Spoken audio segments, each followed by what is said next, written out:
Worldwide, we're looking at approximately 350 million people with diabetes. There's no question that we're in the midst of a diabetes epidemic. Right now, 1 in 3 Medicare dollars is spent in the care of people with diabetes. 1 in 10 total healthcare dollars is spent on people with diabetes. There's no question that this is a major problem. What in particular is the correlation with the diet and diabetes?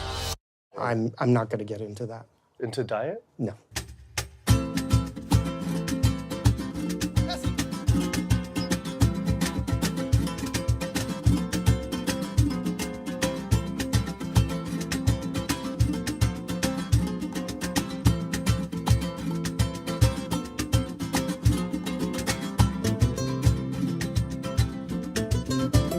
My name's Kip. I'm a filmmaker from San Francisco and I have a confession to make. I'm a recovering hypochondriac. Like so many of us, I have a family history of diabetes, heart disease, and cancer. My dad had his first heart bypass at 49, his second at age 50. My grandpa died young from diabetes complications, and both my other grandpa and grandma died of cancer. I was always paranoid that I would also get one of these diseases. Like any good hypochondriac, WebMD Symptoms Checker was essentially my browser's homepage. Even in my teens, I took Metamucil every day and a daily aspirin. I read all the latest self-diagnosis books, I ate every multivitamin I could get my hands on, and I was obsessed with bodily functions. I followed all the large health organizations' recommendations for preventing disease. I exercise regularly, don't smoke, don't drink soda, get enough sleep, reduce stress, and grew up eating what I thought was a healthy diet.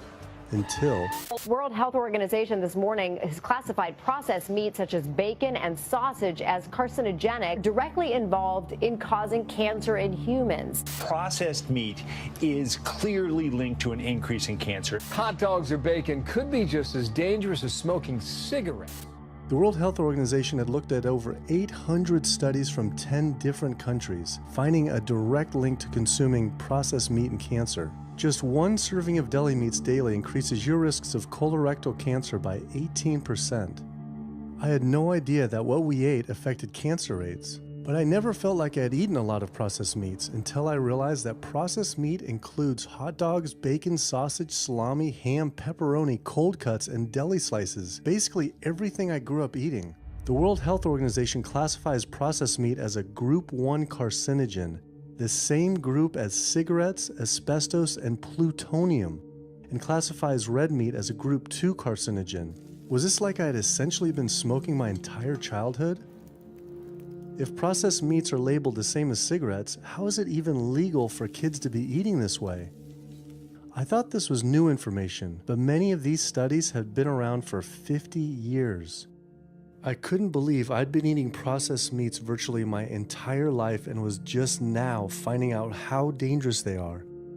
Why hadn't I been hearing about it from the American Cancer Society, the largest cancer group in the nation? When I went on their website, I was shocked to see that none of this information was featured on their homepage. But even more shocking, on their Eat Healthy page, they actually encouraged eating Group 1 carcinogenic foods like processed turkey and canned meats. This is after the World Health Organization reviewed over 800 studies definitively linking processed meat to cancer. Thank you for calling your American Cancer Society. My name is Sam. I'm a cancer information specialist. How may I help you today? Hi, I was calling because I was wondering why you all recommend people to eat processed meat on your website, which the World Health Organization has classified as a Group 1 carcinogen, which is in the same class as tobacco smoking, asbestos, and plutonium.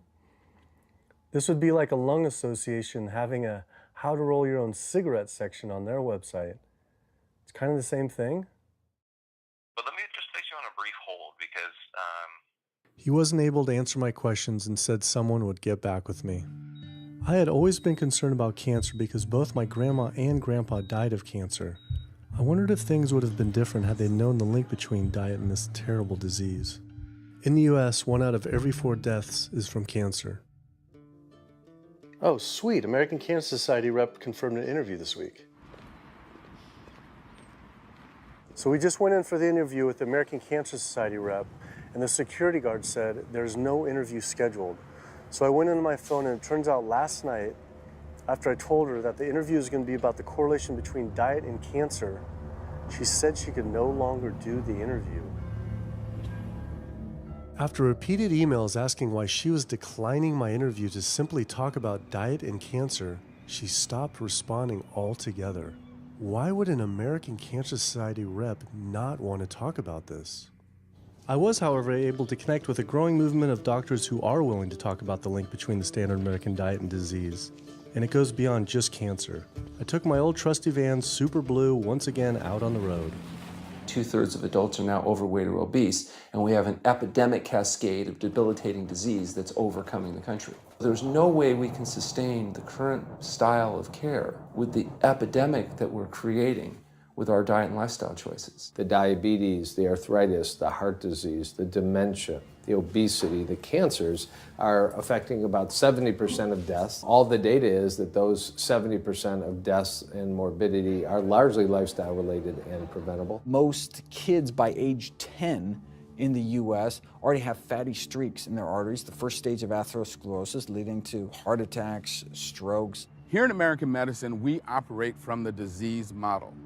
We are in the business of treating sick people. We are not in the business of trying to prevent people from becoming sick. When you look at chronic disease risk, all the things that we walk around worrying about, actually dietary choices trump smoking when it comes to those risks. If I could deliver one message to the researchers who are looking for the cause of diabetes and the cause of clogged arteries and the cause of high blood pressure and the cause of obesity, I would tell them the answer's in 3 words. It's the food. It's what Americans are eating. Today, with 2/3 of Americans being overweight, clearly there's a food issue. In the next 25 years, 1 out of every 3 Americans will have diabetes. My name's Michael Abdallah. I'm from Atlanta, Georgia, and unfortunately I was diagnosed about 10 years ago with diabetes, and 8 years ago I had 2 stents put in. I don't know where to go, I don't know what to do. You're just like out of options and you don't know what to do. You're taking medicine, you listen to this doctor, and the cardiologist says take this, and the endocrinologist says take that, then your general practitioner doctor says you don't know what's going on here. And it's a real challenging thing, and it's something that you don't want to get it. You just don't want to get it. Government and media almost exclusively blame lack of exercise and sugary foods as a cause of diabetes. But I wanted to talk with an actual expert on the role of diet and diabetes. I went to speak with premier physician, diabetes expert, and researcher, Dr. Neil Barnard. What role does sugar play in causing diabetes? It drives me crazy. Diabetes is not and never was caused by eating a high carbohydrate diet, and it's not caused by eating sugar. The cause of diabetes is a diet that builds up the amount of fat into the blood. I'm talking about a typical meat-based, animal-based diet. You can look into the muscle cells of the human body and you find that they're building up tiny particles of fat that's causing insulin resistance. What that means is the sugar that is naturally from the foods that you're eating can't get into the cells where it belongs. It builds up in the blood, and that's diabetes.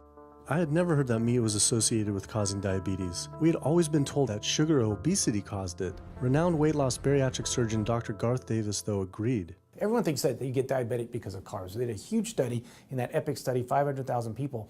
Carbs consumption was inversely related with diabetes. In other words, the more carbs someone ate, the less diabetes they had. But meat was strongly correlated. Get that aha moment. The starches, the carbs are good for you.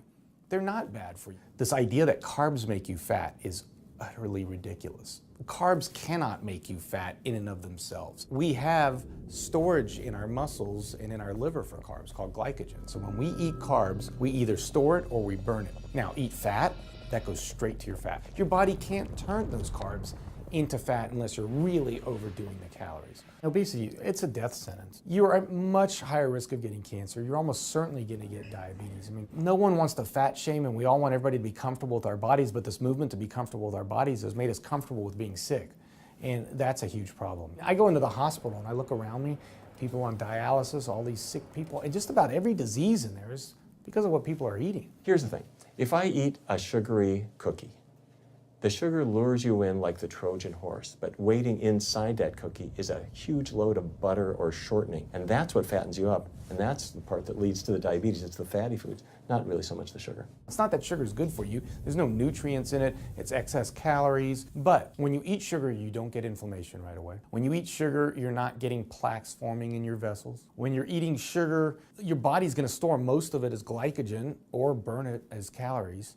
And so this focus on sugar has taken all the focus off meat, dairy, eggs, pork, turkey, chicken. People need to understand, if their child gets diabetes, you've just taken 19 years off their lifespan. We're talking life and death.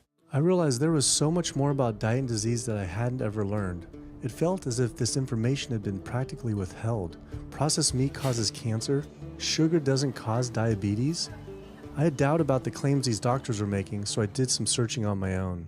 Harvard researchers looked at 9 prospective studies finding that just one serving of processed meat per day increased risk of developing diabetes by 51%. The link between eating meat and developing diabetes became undeniable. But when I went on the leading diabetes organization's website, the American Diabetes Association, not only did they not have this information front and center, they were featuring recipes for red and processed meat. And on their recipes for healthy living, they had bacon-wrapped shrimp? What the hell? All right, send an email to American Diabetes Association, see if they'll get back to us. As destructive as diabetes is, it pales in comparison to heart disease. Over 17 million people die every year from cardiovascular disease. It is the leading cause of death around the world. Nearly 1 out of every 3 people will die from this disease.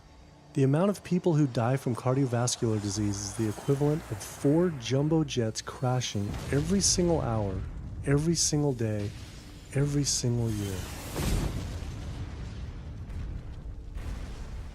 My name is Amy Vresnick, and I'm from Swampscott, Massachusetts, a little bit north of Boston. And I recently went to my doctor for asthma because I had a very hard time breathing.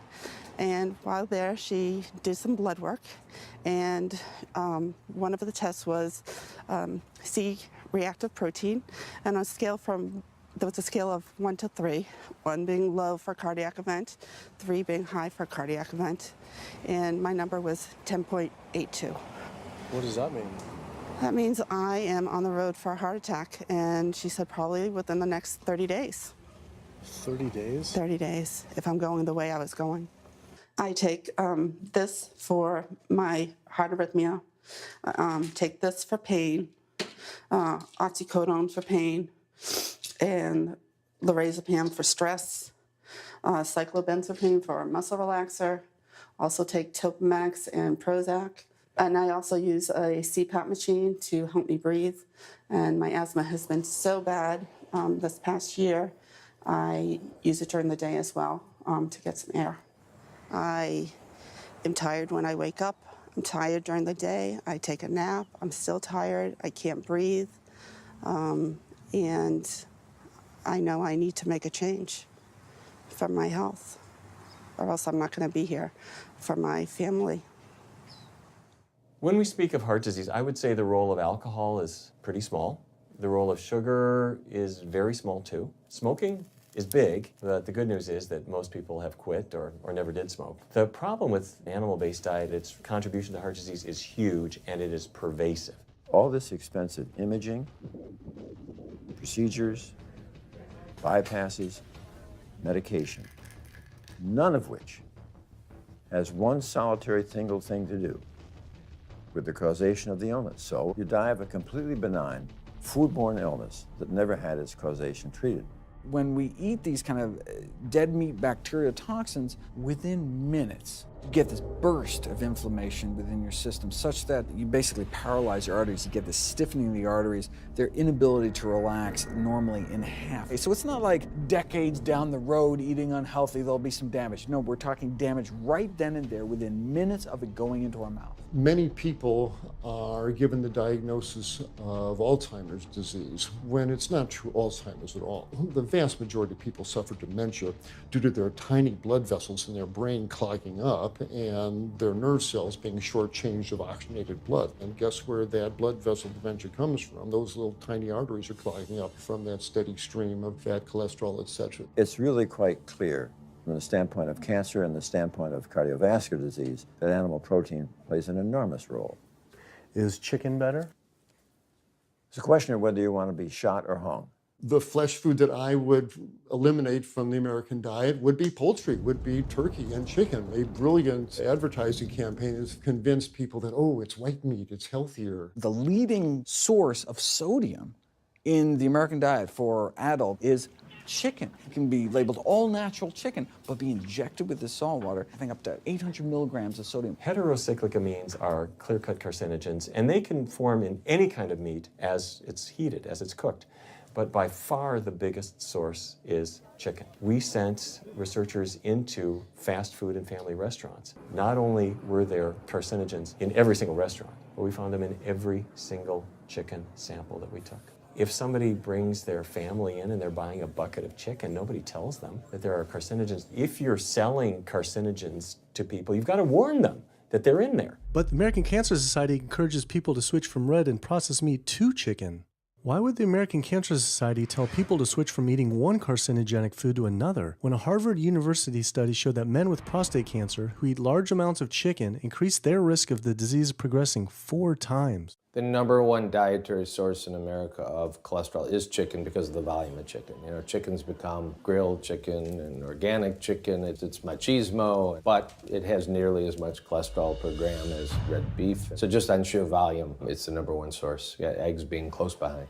I'd never really thought about eggs much. I just thought of them as a standard part of a healthy diet.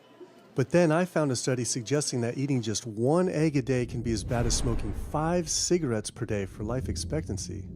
The yolk of a hen's egg is the most concentrated glom of saturated fat and cholesterol. It is made to run a baby chicken for 21 days with no outside energy. It is pure fat and cholesterol.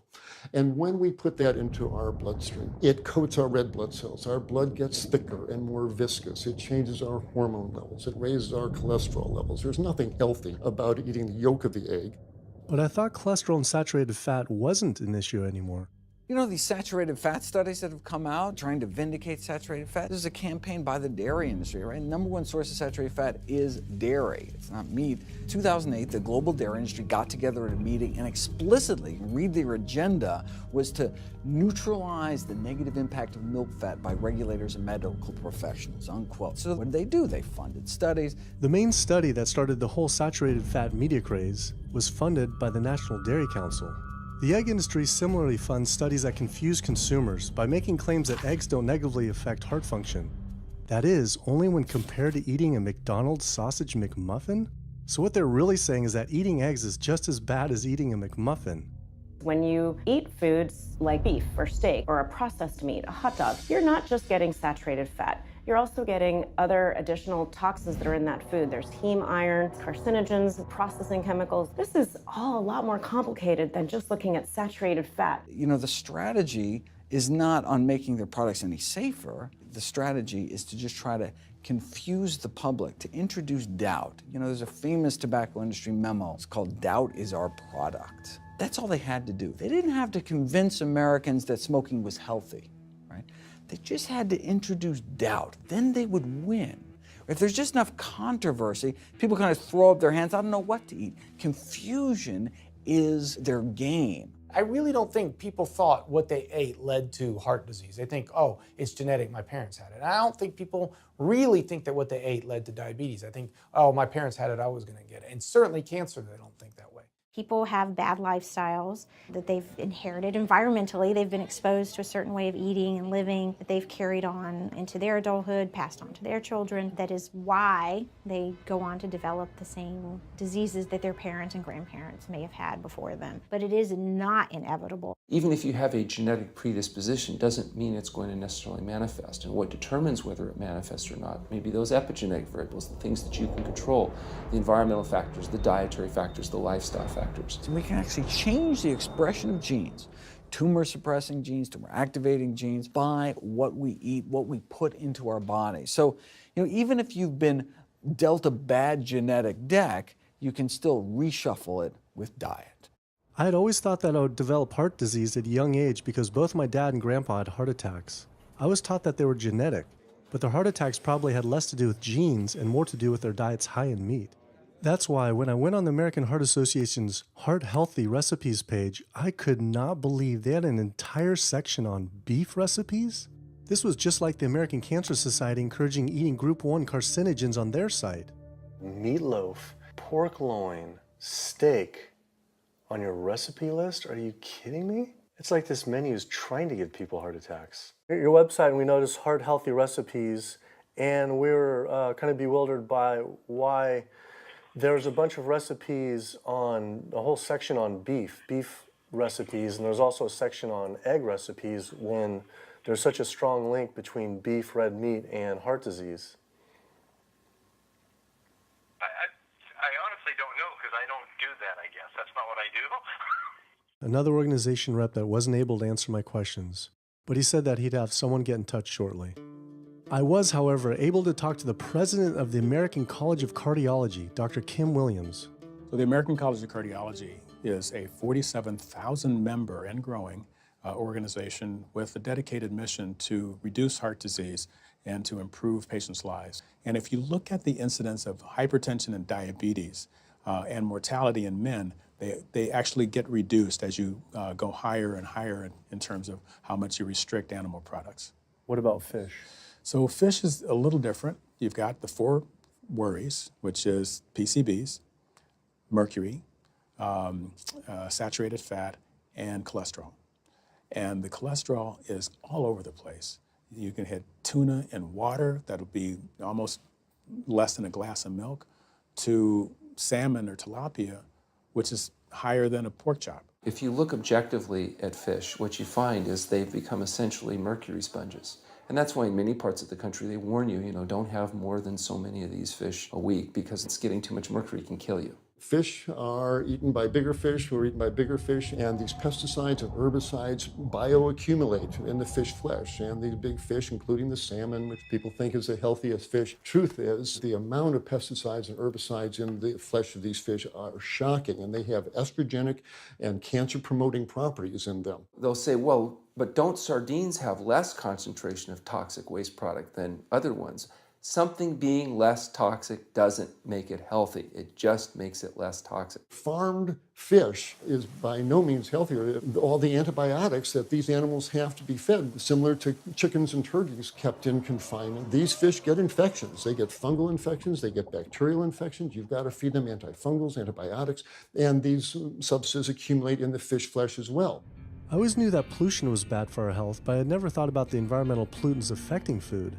Dioxins, being the most toxic man-made chemicals known to science, cause all sorts of things. They cause endometriosis, they cause cancers, they cause endocrine disruption problems. Most of your exposure, 93% of it, comes from eating meat and dairy products because it climbs up in the food chain so effectively. So you can get exposed living near these incinerators and breathing it, but it'll take you 14 years to breathe in as much dioxin as a cow will ingest by eating the grass in one day. And that dioxin will accumulate in its fat, which includes the milk and the meat, and anyone eating meat or dairy products is going to get that dose of dioxin, so it climbs up the food chain every step. Men have no way in their bodies to get rid of dioxins, but women have 2 ways. They're both involving having a baby. One is that dioxin crosses the placenta into the growing infant, and the other is that it comes out from the breast milk. So if you have a meat and dairy consuming mother breastfeeding that infant, then the highest impacts of toxic exposure like mercury and dioxins will go to that infant. Pregnant women are told, oh, certain types of fish should be avoided. But what about all these other animal products which are introducing, imagine as the fetus is developing, introducing these very harmful toxins which create reproductive abnormalities, developmental problems, and hormonal issues right as the child is developing, the most critical stage of development. It does make you worry when people say, don't you want to have a little bit of milk because you're pregnant? Don't you want to have some fish because you're pregnant? Who do you think is going to get the chemicals that are in that? All these environmental toxins and toxins from the feed that they're being fed accumulate in their tissues and are released into the mother and unfortunately to the child when you eat these products when you're pregnant. So this includes antibiotics, hormones, steroids in animal feed. Commercial animals are largely fed GMO corn and soy, which are very laden in pesticides. PCBs have been banned since the 70s, but they persist in the environment. Dioxins, all of these compounds can create hormonal, reproductive, developmental damage as well. Eating organic beef, poultry, pork, or fish will not help you avoid contaminants like mercury, like dioxins, like strontium-90, because they fall out over all sorts of farm fields and water bodies, and they don't skip over the organic fields. And so really the contaminants are coming in regardless of how these animals are raised. I had always been concerned about the possible health impacts of GMOs, but then found out that most of the world's GMO crops are actually consumed by livestock, with dairy cows consuming the most per animal. This fact, with everything I'd learned about bioaccumulation, made dairy terrifying, especially considering how much cheese I ate in my life. Cheese is an amazing product when you think about it. It's probably one of the single best foods at compromising health that you're going to actually feed to people. Think about it. You've got an animal product, so you've got all the issues of biological concentration. You have a highly processed food product, and not only does it have naturally a lot of saturated fat, but you put a lot of salt into it. There's a strong link between dairy foods and autoimmune diseases. And so that can show itself up as excessive production of mucus and exacerbation of asthma in kids who are prone to that, and even adults. And also there's an association between dairy foods and multiple sclerosis and type 1 diabetes, which is an autoimmune disease, and other rheumatologic problems. Cow's milk is baby calf growth fluid. That's what the stuff is. There's absolutely no child or human on earth who actually needs the milk of a cow any more than they need the milk of a giraffe or a mouse. Most people in the world are lactose intolerant. I mean, that's the normal state of affairs. Why would your body create this enzyme to digest lactose after weaning, after infancy? It doesn't make any sense. 73% of African Americans are lactose intolerant, 95% of Asians, roughly 70% of Native Americans, and about 53% of Hispanic Americans are lactose intolerant. Our government is encouraging Americans of color to eat foods that it knows is going to make them ill. Ultimately, what that boils down to is the government is telling me as an African American to eat food that's going to make me ill for no health benefit so that it will benefit dairy farmers. That's a form of institutionalized racism. Yeah, milk is a risky food for human consumption. As a pediatrician, I see on a daily basis children suffering from conditions that are linked or associated to dairy consumption, such as eczema, acne, constipation, acid reflux, iron deficiency, anemia. Cow's milk protein is the most allergenic food. People say, well, no, I want hormone-free, not injected with bovine growth hormone.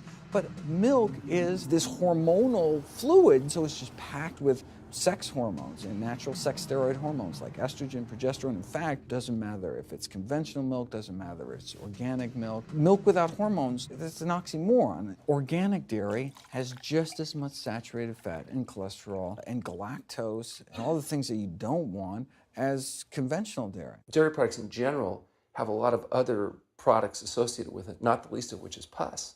I mean, they actually have laws limiting how much pus you can actually have in a milk and still sell it. I believe it's like 750,000 pus cells per cc. Because, I mean, you wouldn't want too much pus and it'd be like pure pus. People might object. In fact, you could think of cheese as kind of coagulated cow pus, if you would. But I was always told that we need milk for strong bones. I'm Jane Chapman, and not too long ago, finally got some x-rays of the hips and back. Severe bilateral osteoarthritis of the hips. And actually, I'm scheduled for 2 hip replacements. That's bone on bone. It's the grinding of the joints. My stability is scary. I hold on to the walls if I'm at home. I've been told to use a walker. I'm only 61. This is not how you're supposed to live when you're this old. I have a really hard time believing that that's all that's left. Researchers have studied bone development in kids and whether they get stress fractures and that kind of thing. And the kids who drink the most milk have 0 protection. Milk does not build strong bones. Harvard researchers have looked at a large group of older women. Over an 18-year period, the milk drinkers had 0 protection from fractures. So this old notion that somehow milk is going to build strong bones or protect your bones later in life, it's a myth. People that drink milk have higher rates of hip fractures, have more cancer, and live shorter lives. It turns out that countries with the highest dairy consumption also have the highest rates of osteoporosis, so clearly drinking more milk doesn't protect your bones. Doing more research, I found that dairy was linked to many different types of cancer as well. Just like many of us, I thought that the majority of cancer was due to genes, but only 5 to 10% of cancer is actually genetic. Any cancer is caused by a DNA mutation, but that's not enough. So that can cause that first cancer cell, but one cancer cell never killed anyone. 2 cancer cells never killed anyone. But 1 billion cancer cells, now we're running into problems. So we need to reduce the growth factors in our body, like IGF-1. Insulin-like growth factor 1 is this cancer-promoting growth hormone involved in every stage of cancer cell growth and spread and metastases. Any animal protein boosts the level of IGF-1. Dairy products increases your risk for various forms of cancer, especially those related to your hormones. So breast cancer, prostate cancer, ovarian cancer. So this is not a product, even in its most pure state, you want to be consuming because it does come with risk. I found out that dairy can increase a man's chance of getting prostate cancer by 34%. And for women who've had breast cancer, just 1 serving of whole dairy a day can increase their chance of dying from the disease 49%, and dying from anything 64%. Why weren't breast cancer sites like Susan G. Komen warning everyone about this? For calling Susan G. Komen, this is Jocelyn. How may I help you? Okay, so we're wondering why you don't have a huge warning about the dangers of consuming dairy on your website when there's a direct link to breast cancer.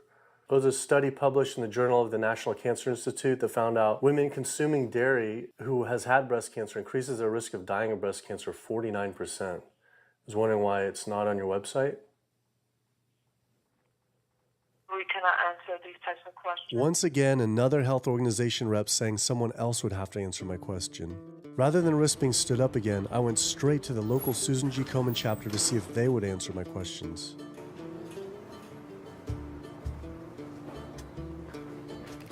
They didn't want to answer my questions in person either, and told us to stop filming, but promised they would connect me to the national office directly. Susan G. Komen's Pink Ribbon campaign had done a lot to raise awareness for breast cancer, although it was confusing to see pink ribbons on dairy yogurt containers.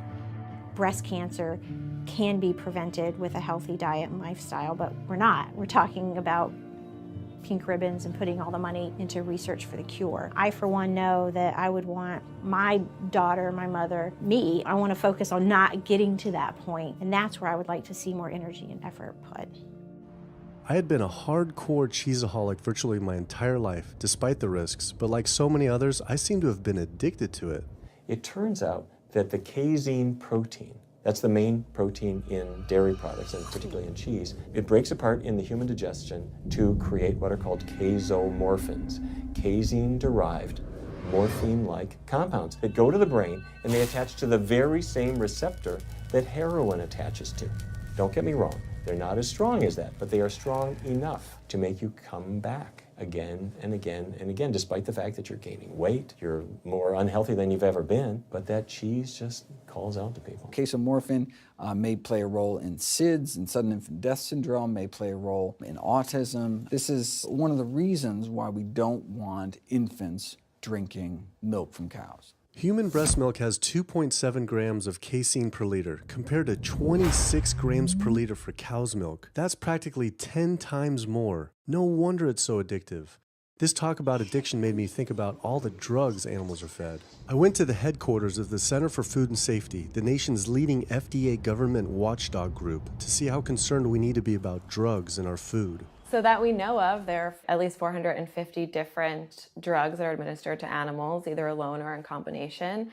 These drugs are given to animals for a variety of reasons, very, very few of which are actually beneficial to consumer health. We've got drug companies that work real hard to make sure they can sell lots of drugs to people raising cows, pigs, and chickens. The pharmaceutical industry sells 80% of all the antibiotics that it makes in the United States to animal agriculture. Antibiotic residues are found in meat, other antimicrobials are found in meat, there has been ractopamine found in meat, there's been hormones found in meat. So right there you're talking about 4 different drugs that could be, in the same piece of meat.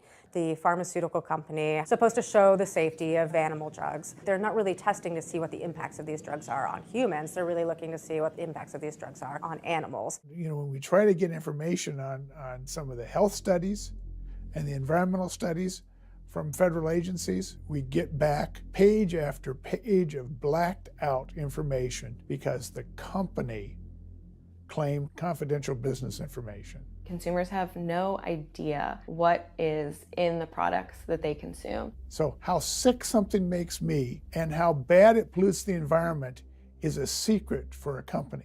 In the animal agriculture industry, as in the tobacco industry, these companies really have a vested interest in making sure that the public doesn't have information about their effects and what risks are really posed to consuming them. Have this system where animals are living in their own waste. They're living next to animals that are sick or even dead, and they're stuck in cages with these animals. The bacteria tends to spread, so that the pathogens that are being created in these filthy conditions are breeding resistance to antibiotics, and the public are becoming exposed to those. We already have people dying from salmonella and other things that you eat. We're having about 3,000 people die every year in the United States. That's more than the number of people that were killed in 9/11 in the Twin Towers in New York.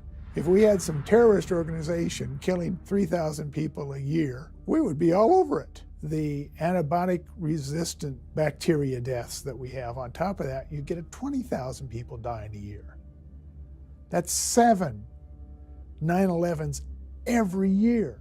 Can you imagine if that many people were being killed by some terrorist group in the United States every year? We would find them. You know, the World Health Organization has said we're nearing a post-antibiotic era in medicine. You'll be at risk in minor surgeries to have a fatal infection. You'll be at risk going to the dentist if you have a tooth extracted. Or it'll be like Civil War medicine.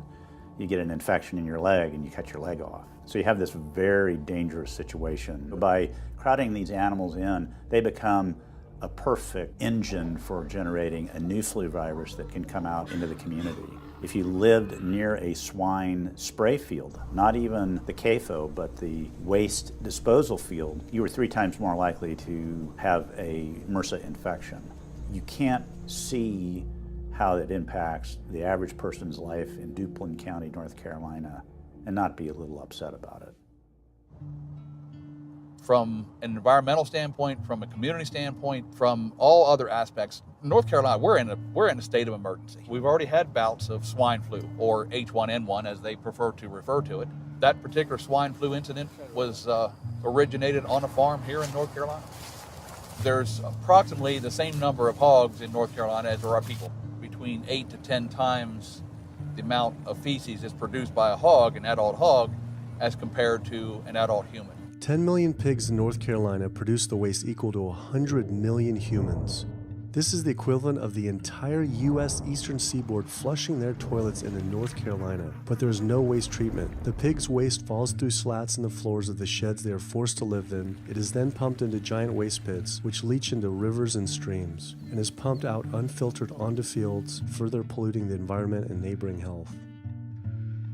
When you go back and you look at where these hog facilities are located, there's a disproportionate number of them that are located near communities of color, low-income communities. It is definitely a human rights issue.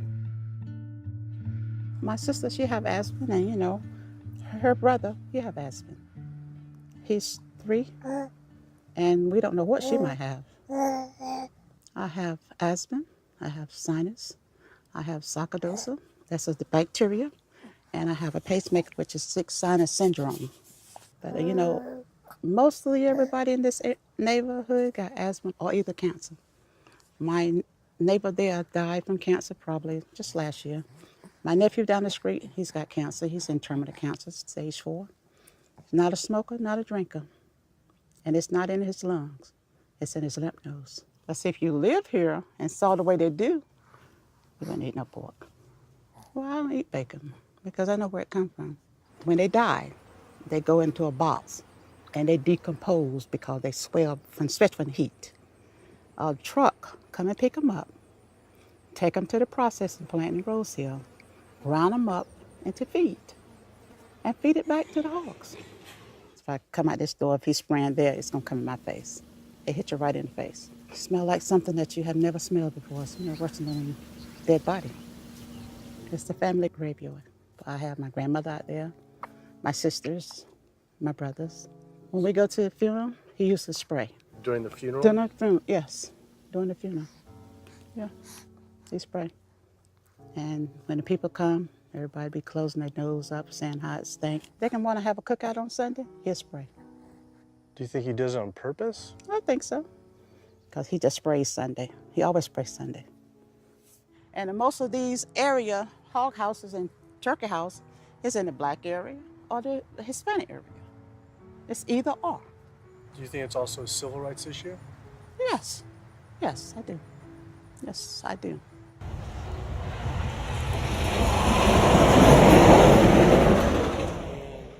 There have been times in the past that I have gotten ready on the Sunday, gotten ready to go to church and come out, and the smell was so strong that I had to go back and regroup because it got in my clothes and I just couldn't go to church smelling like hogs, you know. I just couldn't do it. So I don't think the government cares. They care more about cooperation than do people, individuals. And they're going to keep on. They're going to put more chickens in this state. This is the feast season. You're in capital of the world right here in North Carolina. My state. Look, there's a Blue Line stream right here come into my property almost, and the Contentney Creek right here. I've seen that Blue Line stream now filled with feces and urine from that hog pen, and they can say, well, we feed the world. They're not interested in feeding the world. They're interested in making money. You take the money away from them, they'll let the folks starve. Because if you want to feed the world, you can feed the world with more corn, using corn and wheat and stuff like that, and you can meat. Meat is a luxury item. When we're doing things that hurt other people, we're wrong. But a lot of good people will sit there and eat bacon knowing that it's causing someone else to be very unhappy. I woke up the next morning to find the Burden River had experienced another massive fish kill from the pollution running off hog farms. Tens of thousands of fish were washing up on shore. All this talk about health, I realized that I was only focused on personal health. But health started to mean so much more to me. It was about health of my family and our communities. I couldn't under good conscience support an industry that I knew was harming others. Pollution from animal agriculture isn't just an issue in North Carolina, though. Raising animals for food produces more greenhouse gases than the entire transportation sector. It is a leading cause of rainforest destruction, species extinction, ocean dead zones, and freshwater consumption.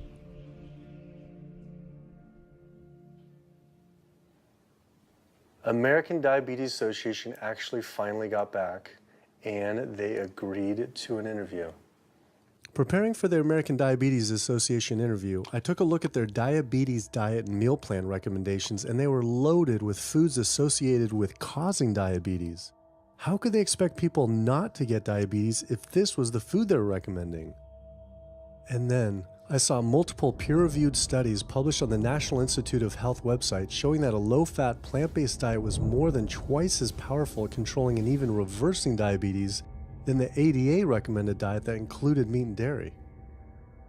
Well, the mission of the American Diabetes Association is to identify a prevention and a cure for diabetes, but in the meantime, to improve the lives of all people who are affected by diabetes.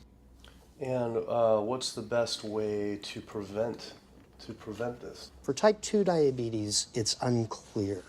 We can't prevent type 2 diabetes in everybody. When we're doing the research, we came across a lot of studies that said that you actually could potentially cure or reverse diabetes with a purely plant-based diet. I don't believe there's sufficient evidence to demonstrate that. How does it compare to the ADA diet that you recommend? We don't recommend a specific diet. We recommend healthy eating. The one that's on the website. We recommend healthy eating. Do you have a whole list of exact day-to-day, the meal plan, the whole meal plan? All they are selections of foods to consider. We do not have a diabetes diet. But with that selections, that you consider that plan compared to a plant-based plan? No one's done that study. We found actually some studies, that a 74-week study found that low-fat vegan diet versus the ADA plan in type 2. I think we're done here. I'm not gonna get into an argument about. Oh no, I was just wondering the studies of if this is true or if it shows that. Any diet works. Any diet works if people follow it. But if it's a diet that's not the proper diet, like if anyone follows a diet that they eat I can't tell you what a proper diet is. I can tell you what an improper diet is. So then we can talk about the good diets. I'm not sure why. I'm not going to get into that. Into diet? No. Why not? If that's where you want to go with this, I'm sorry, I'm not the person that you should be talking to. And why is that though? If that's what you want to get into, I'm not the person you need to be talking to. Who do we talk to about diet? You can talk to anybody you want. But that's interesting though. Why not recommend a diet? Because the data don't exist to support it. But if we see data that we looked up that supports it with, like, you know, the NIH, in Europe, the European Association of Study. We're done. I'm sorry. I'm not going to get into that argument with you. No, it's not an argument. I'm not going to get into the argument. Why is it an argument? It's just talking about in European study of diabetes and other places that have studies. Why? There are lots of studies. Why is it even an argument? There are lots of studies in the literature, many of which have never been replicated or, frankly, are wrong. That's why we do peer review, okay? The European Association of Study of Diabetes has been peer reviewed? Or I don't know what study you're referring to, and in the absence of being able to see that study, I'm not going to comment. I could show it to you. I'm sorry, I don't have the time for that. I just don't understand why it's an argument, though. Okay.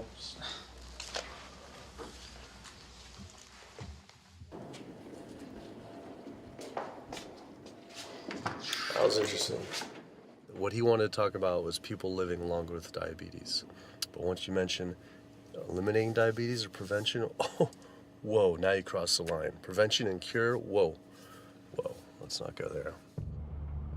Not only did Dr. Ratner, the chief medical officer of the American Diabetes Association, not want to talk about diet, but the fact that he had such an emotional reaction to my question made it feel I was digging into something that he didn't want uncovered.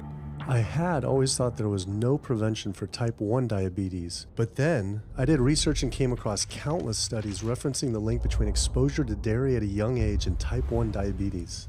I mean, this is a food made for baby cows. Cow milk protein gets into the bloodstream, and the body says, hey, this isn't supposed to be in the bloodstream. It makes antibodies to the cow milk protein, which then attack the pancreas and destroy the pancreas. How is this possible that ADA wouldn't have this forefront on their website? Why wouldn't they be warning all parents about this, even if there were only a slight chance? Why were they recommending people to actually eat these foods linked to diabetes? It seemed all of the large health organizations were encouraging people to eat the very foods linked to the diseases they're supposed to be fighting against. American Heart Association promoting beef, American Cancer Society promoting processed meat, pink ribbons on dairy products, and bacon-wrapped shrimp on American Diabetes Association. And then it all came together. What if?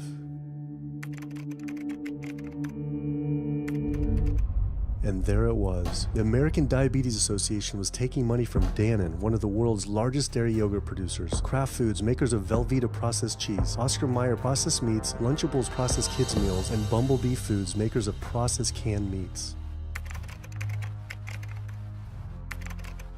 American Cancer Society was taking money from Tyson, one of the world's largest meat producers, and Yum Brand, owner of Pizza Hut, KFC, and Taco Bell. Susan G. Komen was supposed to be fighting breast cancer, was corporate partnering with KFC, Dietz Watson Processed Meats, and Yoplait Yogurt. And the American Heart Association was probably the most disturbing of all, taking hundreds of thousands of dollars from the beef industry, poultry, and dairy producers, and millions from fast food and processed food manufacturers. Every single one of these organizations was taking money from meat and dairy companies that are associated with the causes of these diseases. This would be like the American Lung Association taking money from the tobacco industry. I was sick of not getting answers, so I went to the headquarters of these organizations myself. We have to speak to someone in person. There's millions of people dying from the foods that they're recommending people to eat. I wanted to find out why Susan G. Komen had accepted $35 million from Yoplait when their products can increase a woman's chance of dying from breast cancer 49%. And ask American Cancer Society if taking money from KFC and Tyson was the reason they promote eating meat. but every one of these organizations declined to be interviewed. What's really sad is that we cannot trust information from these leading health organizations like the American Heart Association, the American Diabetes Association, because they are taking money from the very industries who are causing the problems that they're supposed to be helping to prevent. So that makes the truth something that you are not going to be hearing, as far as nutrition goes, from these organizations. Well, that would be the end of their funding, that would be the end of their jobs, that would be lawsuits, they would bring the entire catastrophe down upon their heads, and they would essentially disappear as organizations. This one time I got invited to a charity fundraiser for the American Diabetes Association, and I showed up and they had a whole buffet and it was all just animal products. I remember like a big thing of barbecue chicken. And I was like, I stormed out. I said, like, serving chicken at a diabetes event is like serving alcohol at an AA meeting. It just doesn't make sense. We had scheduled to film an interview with a prominent surgeon, but before we could get inside the building, the hospital's media relations manager stopped us. Actually, I understand that Dr. said that you could film here today, but unfortunately that's not going to be able to happen. I know that he advocates for patients changing their diets, but the hospital makes money off these surgeries, and the reality is he does too. So we can't do anything that's going to negatively impact the hospital, so unfortunately you're not going to be able to film here today. I was sickened by how open she was about the hospital being more interested in profits than people's health. But it wasn't just this hospital or these organizations. Even the US government is involved too. Every 5 years, the US Department of Agriculture creates dietary guidelines for Americans. The committee who writes these guidelines has been made up of individuals who have received money from McDonald's, the National Dairy Council, the American Meat Institute, the National Dairy Board, the National Livestock and Meat Board, the American Egg Board, Dannon, candy and sugar companies, Coca-Cola, and Anheuser, just to name a few, which means we are getting our dietary recommendations from the very industries that are killing us. And when the USDA, makes a pyramid or a power plate every 5 years for the American public, they're going to guarantee that on that plate are going to be foods which, when consumed, will result in millions of Americans perishing. The USDA, which is supposed to be protecting us, has two missions. It's supposed to protect us, and it's supposed to protect the producer. And guess what? When those two come head to head, they usually choose the producer. In internal documents uncovered by Dr. Greger, the USDA admitted that eggs cannot legally be called nutritious, low-fat, part of a balanced diet, low-calorie, healthful, healthy, can't say it's good for you, or even safe. Yet they still promote these products to the American people through federal checkoff programs. If you ask somebody if they've heard of the checkoff program, the odds are they haven't, although daily they are seeing the messaging that these programs produce. So checkoff programs are responsible for the messages that we see on TV, on the internet, on bus billboards and magazines that say things like, milk, it does a body good, or milk life, beef, it's what's for dinner, pork, be inspired, the incredible edible egg. The dairy checkoff program gave $12 million to Domino's to just market cheese-heavy products. And this is the USDA, this is the government. If you've seen those ads for the Pizza Hut pizza, the stuffed crust, or a pound of cheese, those are all government advertising schemes for the industry. How can we put more cheese on beef? How can we put more milk in a coffee? Things like that to just drive consumption of these just unbelievably unhealthful products. So McDonald's, for instance, has 6 people staffed full-time, according to records we found, whose salaries are paid for by this government program, but funded by the producers who are regulated by it. And these 6 people sit there at McDonald's headquarters and just come up with ideas. Triple cheese decker McCheese muffin stuffed bacon cheese slider? With extra cheese? Nice. Yes. You don't think of it on a day-to-day basis that these are government programs. The Wendy's bacon double cheeseburger, government program. The steak fajita at Dunkin' Donuts, government program. You would just never think that this just pure garbage from a food standpoint is coming from a federally funded program. That's one of the things that makes checkoffs so incredibly creepy, is that it is our government telling us, eat more beef, drink more milk, eat more cheese, eat more pork. One of the very effective ways that the dairy industry promotes its products is to reach children. because kids are impressionable, they're going to be consumers for their entire lives, and you might as well get them while they're young. So dairy spends at least $50 million promoting its products in public schools throughout the country with posters with people with milk mustaches and messages like milk it does a body good or milk life.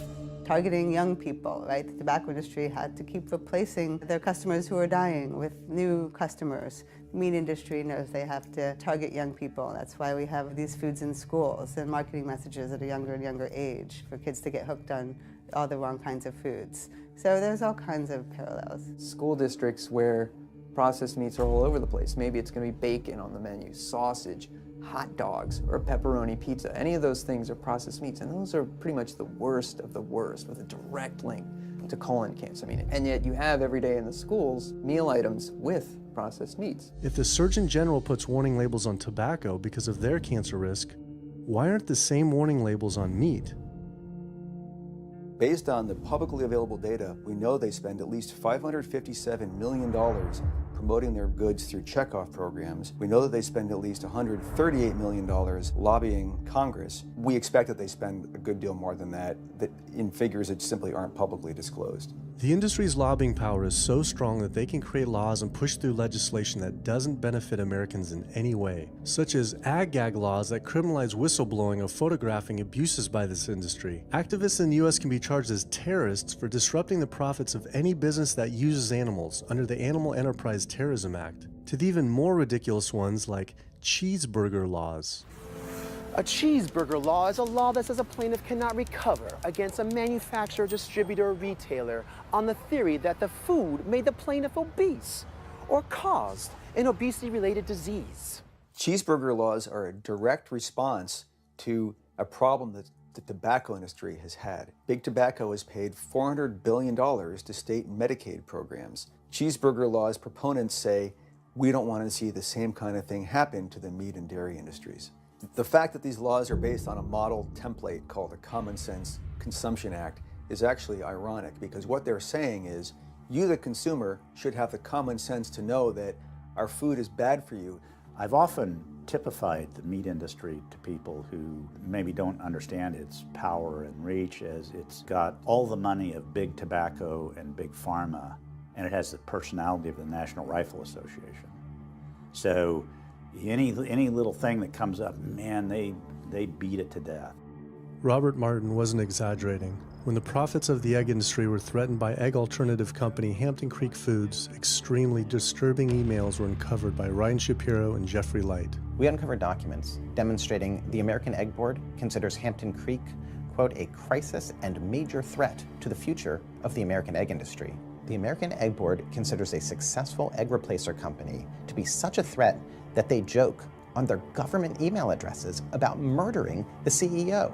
In internal government emails with the heads of the egg industry, they suggest having the CEO of Hampton Creek, Josh Tetrick, murdered, including a menacing email from the executive director of the American Egg Board.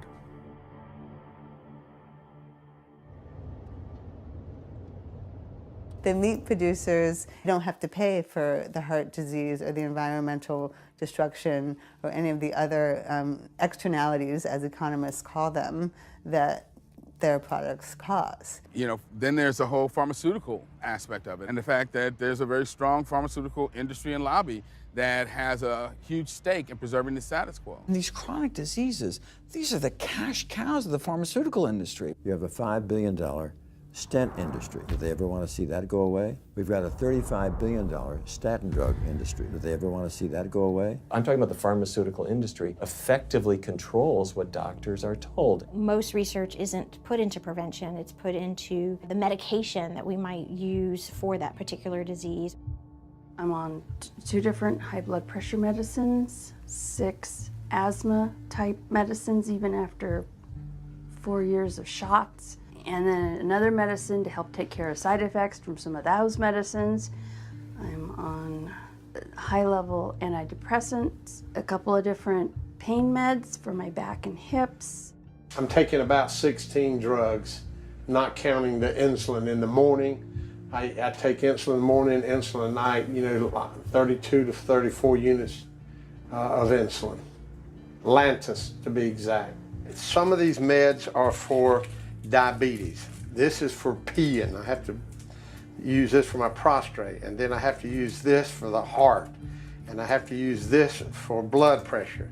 And it's just on and on and on and on. The doctors are telling me this is what I've got to do for my whole life, and it's frustrating, and it's very stressful, and I don't know how long my liver's going to last taking all this stuff.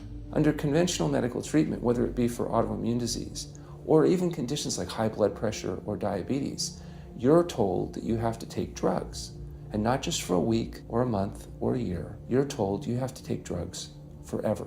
You're guaranteed that if you follow your doctor's advice, you'll be sick forever. You'll never get well. That's the guarantee. Because the strategies are all about manipulating the symptoms, not dealing with the underlying cause. You come in with that diagnosis, you get a bunch of pills that have nothing to do with the disease causation, or you get these procedures that have nothing to do with disease causation. It's a deception to say this pill will help you unclog your arteries, this one will save you from a stroke. No, it doesn't. The people who take the statins, etc., they still get their heart attacks, they still get their strokes. This does not reverse disease. This does not make plaques smaller. This is a fraud of massive proportions. In the U.S., treating chronic disease such as heart disease, cancer, and diabetes is a $1.5 trillion industry. That's the GDP equivalent of the 10th richest country in the world. I went back and dug deeper into the health organization's funding, and there it was again. These organizations were accepting millions of dollars from pharmaceutical companies that are making billions of dollars from the very same diseases these health groups are supposedly trying to end. It seemed like a major conflict of interest, unless ending these diseases isn't really the goal. The pharmaceutical industry spends more money on lobbying than any other single industry. Just like animal agriculture, they are so powerful they write their own laws that have had activists in prison to silence them. Government's in bed with anyone that gives them the most money, which is the pharmaceutical industry, which is the animal ag industries. Like, they are pumping the government full of money and resources, and in return the government's giving them what they want: subsidies, imprisoning activists that go against them. And I think it's quite telling that these industries are working so hard and spending so much money to criminalize people for simply taking a picture, for simply recording what's going on inside of these facilities and making it known to the public. They're behind walls, they're underground, they're in these secret facilities that no one knows about. But if they did, they would be shocked and outraged. And I think people would not want to think that their pharmaceuticals, that their food are coming from these places. And that's why I think the ag laws are what they are, is because they are trying to silence people into not speaking out and not showing the truth. I finally realized how deep the collusion truly is between government and these industries, and how dangerous it could be to expose them. These concerns intensified after meeting the USDA whistleblower who revealed mad cow disease in the U.S. meat supply. USDA operates like the military. So when I got on TV and that, right away USDA sent out memos to all the veterinarians and food inspectors. If anybody from the media ever contacts you, do not talk to them. Refer them to Washington, D.C., and we will talk to them. So right away, shut up everybody. American public should be very concerned about this, what's going on with USDA. Here in the United States, we have at least 4 cases of mad cow disease, but I'm almost positive there's more cases than that, but the government isn't looking for it. So what you're saying is that there could be already mad cow disease in humans. Right, and I think a lot of it was misdiagnosed. With the Alzheimer's or dementia, it takes several years, you see the progression, but to make it easier, these doctors just sign off on it as dementia or Alzheimer's without actually taking a biopsy of the brain to see if it's that, or is it actually a prion disease like Creutzfeldt-Jakob disease or mad cow disease. Do you think it's safe to eat meat? I personally don't think it's safe to eat it because of the fact how the line speeds are increasing, and also our inspectors are not well trained enough. At the present time, the line speed now is going about 220 cows an hour. That gives you about somewhere around 4 cows per minute, so that's 15 seconds per cow. These dangerous slaughter speeds means that animal waste ends up everywhere. Testing shows 88% of pork chops are contaminated with fecal bacteria, 90% of ground beef, and 95% of chicken breast sample contain animal waste bacteria. There is nothing clean about eating this way. But it just isn't waste, it's also pus-filled infections. You can see there's a bump or some kind of abscess underneath the hide. Most of the time when the hide's pulled off, Either that will open up the abscess and the pus will come out, or if it's deep-seated, when the inspectors are doing their work or the company employees, they might stick their knife into an abscess and it explodes all over the place. I had heard enough. I was utterly disgusted by the corruption, the greed, the disease, and the abuse I was learning about. The very animals we were killing us and the planet. But so many people eat meat and dairy every day of their lives, and we are so concerned about getting enough protein. Do we have to eat meat to get complete protein?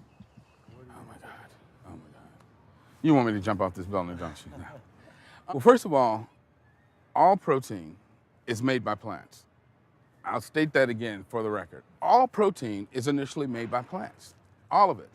And it is not necessary to eat animal tissue in order to get protein. Only plants have the ability to actually take nitrogen from the air, break those molecules apart, and incorporate that nitrogen into amino acids and then make protein. Any protein you get from an animal is simply recycled plant protein. If you ate a diet that was calorically adequate, and even things like brown rice and broccoli, and you got enough of it, you'd get enough both quantity and quality of protein. 2,000 calories of brown rice and broccoli is going to be about 80 grams of protein a day, including the essential amino acids that you need in order to maintain optimum health. I mean, grains are loaded with protein. Beans are loaded with protein. Vegetables are loaded with protein. You really want to get your protein from plants because plant proteins have a much more beneficial effect on our physiology. The funny thing about protein is most Americans get about twice the amount they need. Most Americans get less than half the amount of fiber they need. But the conversation tends to always be about protein. So in my mind, it's just this magical marketing campaign that protein has taken on over the decades. The question is not where do you get your protein, it's where do you get your fiber? I have never in my professional career seen a protein deficiency. I've never seen someone come in eating normal amounts of calories and they're protein deficient. You just don't see that. So human milk has the lowest protein content ever in any species ever tested. I mean, that's the fluid that's been designed by evolution over millions of years. And that's just like the perfect food for human babies, right? Perfect food, lowest protein content any other mammal. And so it gives a sense of kind of protein requirements for food. Anything. So look, then rat milk, ape milk, donkey milk, any milk has ever been tested. And you hear this a lot in bodybuilders. They're like, well, I need, chicken, or I need fish to be, to be strong, to build muscle tissue. That is utter nonsense. The largest, strongest terrestrial animals on the planet are all herbivores. The biggest, strongest animals are all herbivores. When we bring in people and they're on meaty diets and we transition them to a plant-based diet, we always track what they're eating. Their vitamin intake goes up. Their nutrition overall goes up, dramatically better. And these same people might worry in advance, will I get the nutrition that I need on a plant-based diet? The fact is, you're not getting the nutrition you need on a meat-based diet, and you're going to get dramatically better nutrition on a plant-based diet. For an average-sized guy like myself, I need about 56 grams of protein a day. That's optimum. Probably I really need 30 to 40 grams a day. Diets that are really high in these protein create diabetes, create heart disease, create cancer, create the diseases that I'm treating on a daily basis. But this is the opposite of what all the high-protein diet fads say. The food you eat determines the bacteria that live in your gut. Well, you eat animal flesh every day. You are summoning up bacteria that eat carnitine. And those bacteria will turn that carnitine into a molecule called trimethylamine. Your liver then turns that into trimethylamine oxide. That's a molecule from hell. That molecule drives cholesterol into the artery walls. And the people who are consuming this flesh-based diet are contributing to plaque building up. They may lose weight on this diet, and that's good. But what's happening inside your arteries, paleo friends? What's happening is that plaque is building up, and these are the folks who drop dead at the gym at 39. Boy, he was lean and he looked really good. But where is that cholesterol going? It's going into your artery walls. So I believe these paleo folks are setting themselves up for an epidemic of clogged arteries, colon cancers, autoimmune diseases. This is not a healthy diet. We are not carnivorous apes. Humans' closest living relatives are chimps, who get 97% of their calories from plants and the remaining 3% mostly from insects. Comparing the anatomy of true omnivores like bears, who eat both meat and plants, to frugivores like primates, who eat almost exclusively plants, the differences are pretty clear. Frugivore teeth have flat molars for chewing plants, where omnivore teeth are serrated for stabbing and tearing flesh. Frugivore jaws can move forward and back and side to side. Omnivore jaws cannot. Omnivores have much stronger stomach acid for digesting meat compared to less acidic stomach acid of frugivores. The intestines of frugivores is 9 times their body length compared to 3 times for omnivores. This is because meat will putrefy in the gut unless it is moved through quickly. If humans were indeed true omnivores, we would need to change our physiology and appearance quite a lot. But we fit every requirement of a frugivore. We may behave like omnivores, but anatomically, we're frugivores. Human beings, unlike bears and raccoons, and to some extent dogs, don't have that mixed anatomy and physiology that you see in the true omnivores, and thus we are not true omnivores. In humans, the canines have become really small and rounded and actually function like accessory incisors. They're utterly useless for ripping and tearing anything other than an envelope. So the idea that the mere presence of the canine somehow means that we're supposed to eat meat is silly. He was right. I always thought my canines were for meat, but what kind of animal could I actually kill and eat raw with these tiny teeth? The thought alone was disgusting. I mean, everybody loves a smoothie made with fruit and even some vegetables, but if you think about putting a fish or a piece of beef in a blender and grinding it up, the thought is absolutely repulsive. All these diseases I had learned about were from eating a diet our body wasn't designed for. What would happen if we started eating a diet our body actually was designed for? The data is crystal clear that you can stop and reverse heart disease with plant-based diets, scientifically shown. I've seen it in my own patients. People who adopt low-fat plant-based diets can actually reverse their heart disease, and that literally means watching the plaque start to go away, something they didn't think could happen. My experience with patients is, and the studies show, that when people adopt a fully plant-based diet, their cholesterol levels plummet within a few days. And if you do blood tests in a couple of weeks, you'll see dramatic improvements. Yes, your numbers are going to look great within a week or two. Your cholesterol can come crashing down. In fact, if you're on medications, your doctor may have to pull off your blood pressure medications so your blood pressure don't drop too low because they can work too good. Like that, the side effect is not having to take drugs. In a groundbreaking study published by Dr. Esselstyn following patients suffering from cardiovascular disease, 99.4% were able to avoid major cardiac events by going plant-based. Because it's not just heart disease. It's hypertension, it's diabetes, it's strokes, it's heart attacks, it's several of the autoimmune diseases, lupus, asthma, GERD, osteoporosis. I mean, there's a multitude of diseases, even rheumatoid arthritis. It can be so dramatic. When you see these poor souls with just absolutely crippled with rheumatoid arthritis go plant-based, then they come off their medication. I wanted to follow up with Jane Chapman, who had been suffering from severe osteoarthritis, and I could not believe what I saw after only a few weeks of fasting and changing her diet. So it's so amazing to see like this only a few weeks later. I know. From going from the walker, needing wheelchair assistance at the airport, to strolling down the street, enjoying the fresh air, the sunshine. 2 weeks. It's all it took, 2 weeks to get off all the meds and start to feel the inflammation just kind of drain out of the body, where the movement was much easier. Just a lot of healing occurred very, very rapidly just by doing the right things for your body.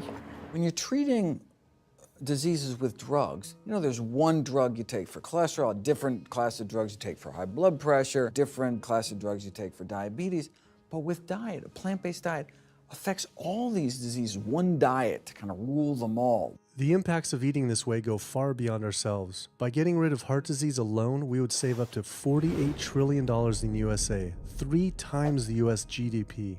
Conditions like high blood pressure, you don't have to take the drugs the rest of your life and be sick forever.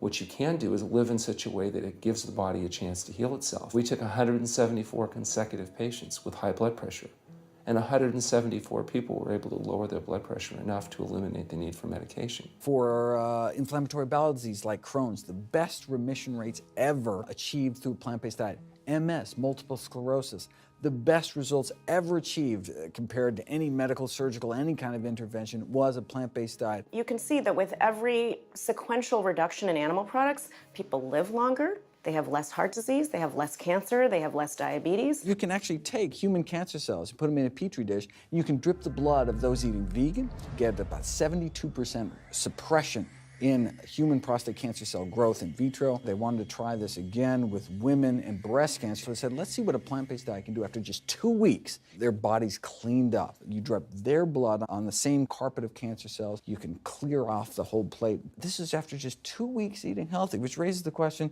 what kind of blood do we want in our bodies? My background is in industrial and systems engineering, and that was my career path for a long time until I got thyroid cancer, and everything changed from there.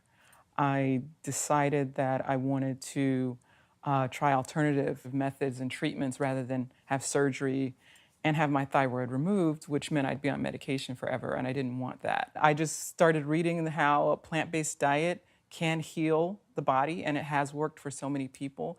So I immediately just switched to a completely whole food plant-based diet. After a year, the cancer was completely gone, and my thyroid had shrunk to normal size, and I was completely free of that.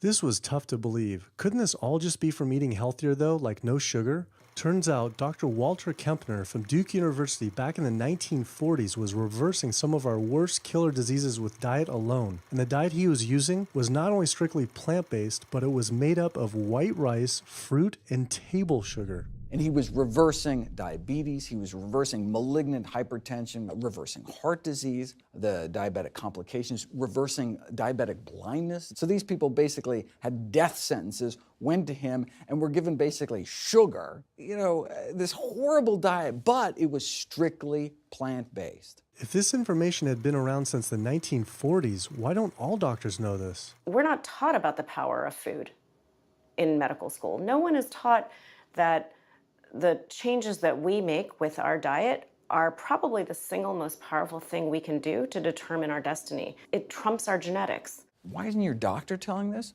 Odds are your doctor never learned any of this. In fact, there was even a bill introduced just mandating physicians get 7 hours nutrition training every couple of years, just to kind of stay on top of it. And who came out against that? The California Medical Association. Even the family physicians, the surgeons, all the mainstream medical groups came out opposed.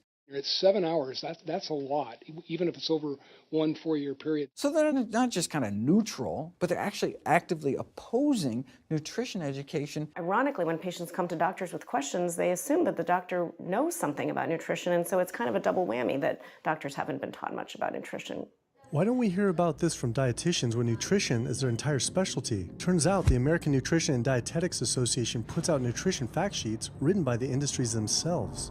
The industries pay $20,000 per fact sheet and explicitly take part in writing them. So you can learn about eggs from the egg industry, and you can learn about lamb from the lamb industry. This would be like learning about the benefits of smoking from the tobacco industry. When people are eating meat, I think of it as a bit like smoking. It's sort of Russian roulette. You may not get diabetes, but your chances of getting diabetes, about 1 in 3. You may not get cancer, but your chances, if you're a man, about 1 in 2. A woman, 1 in 3. Your chances of gaining weight, 2 out of 3. It's not all diet, but most of it is. The best thing that you can do to make sure that you empty all those bullets out of the chamber and you're not taking risks with your health is to get the animal products out of your diet and eat healthy foods.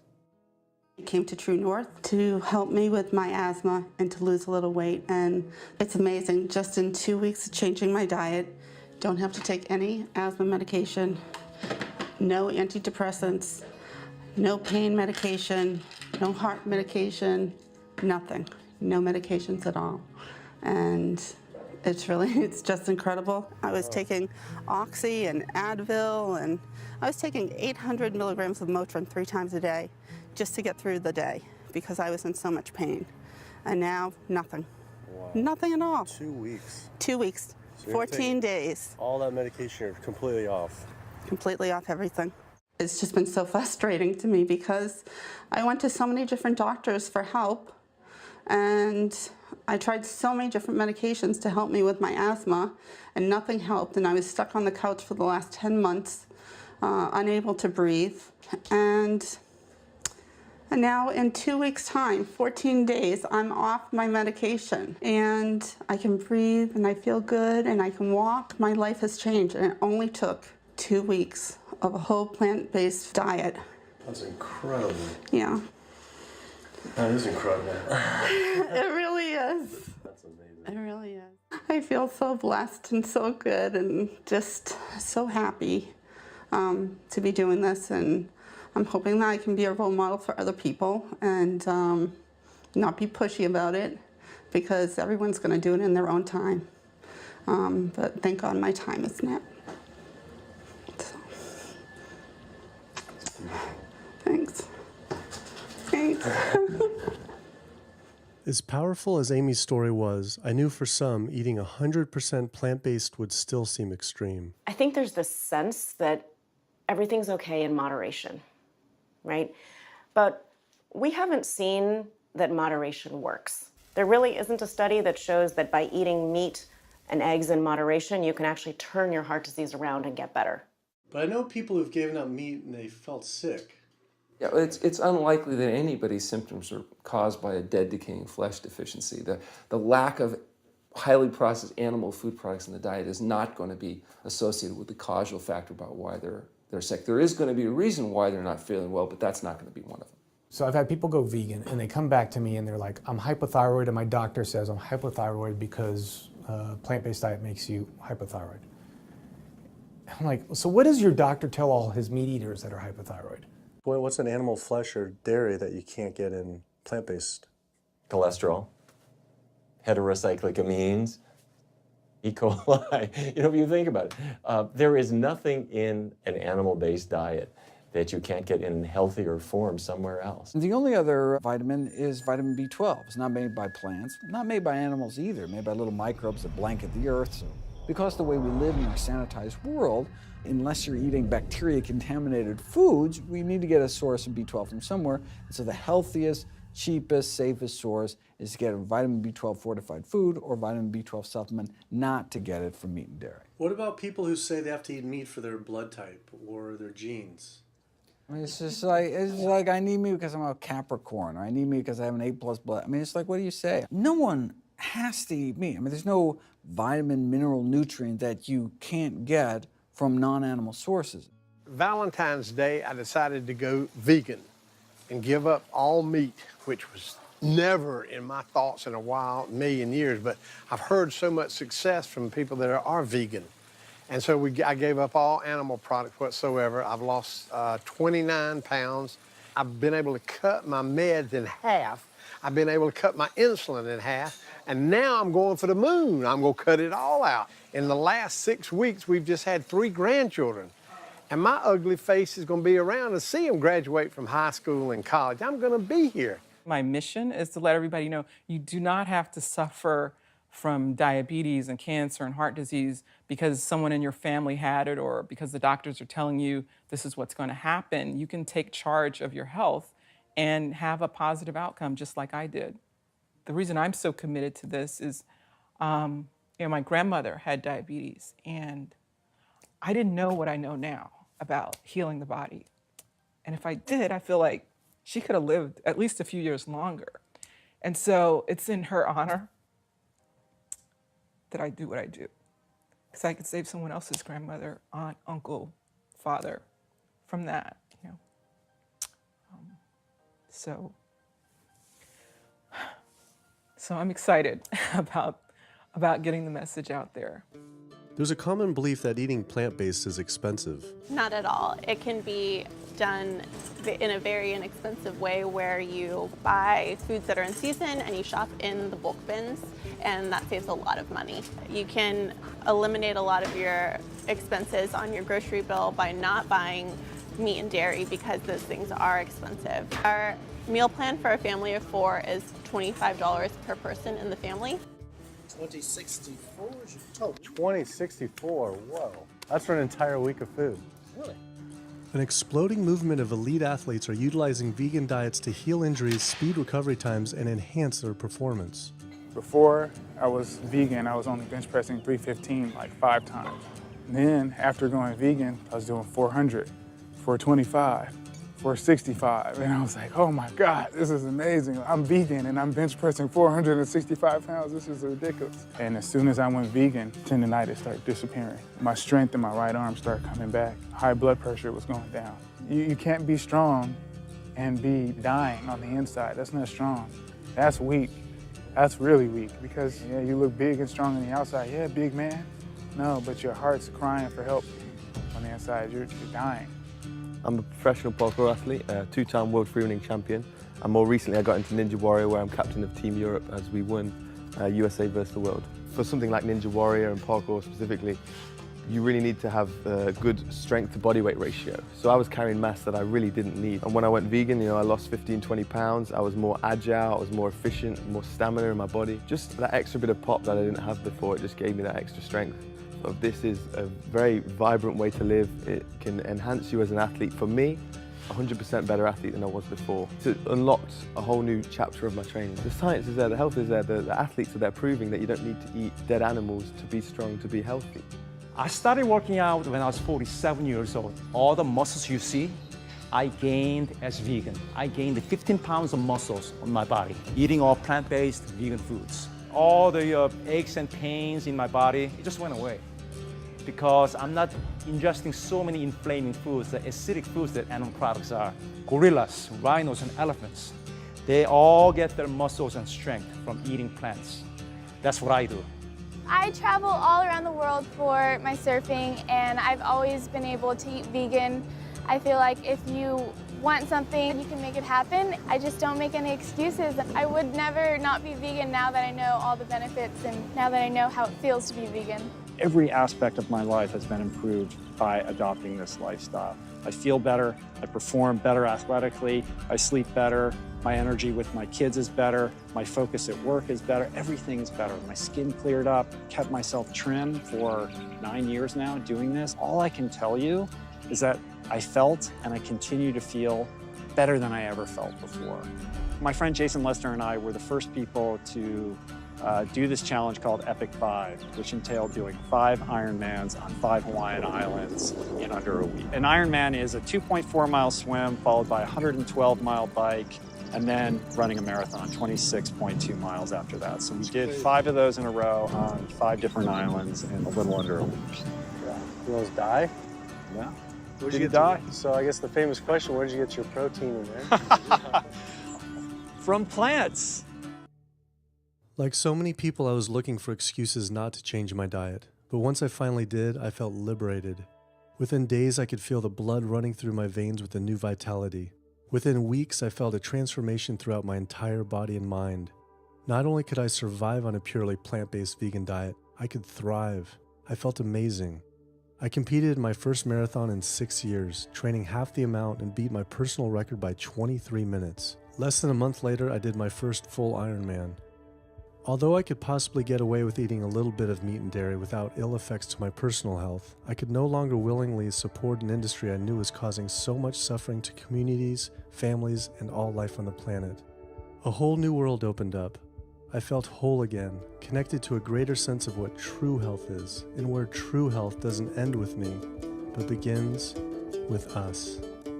If people adopted a plant-based diet, the changes we would see in our individual health, in our national health situation, and in this physical environmental world we live in would be so profound. I mean, today, you can say, I'm not going to eat that stuff anymore. It's one thing that I can do myself personally to make a difference.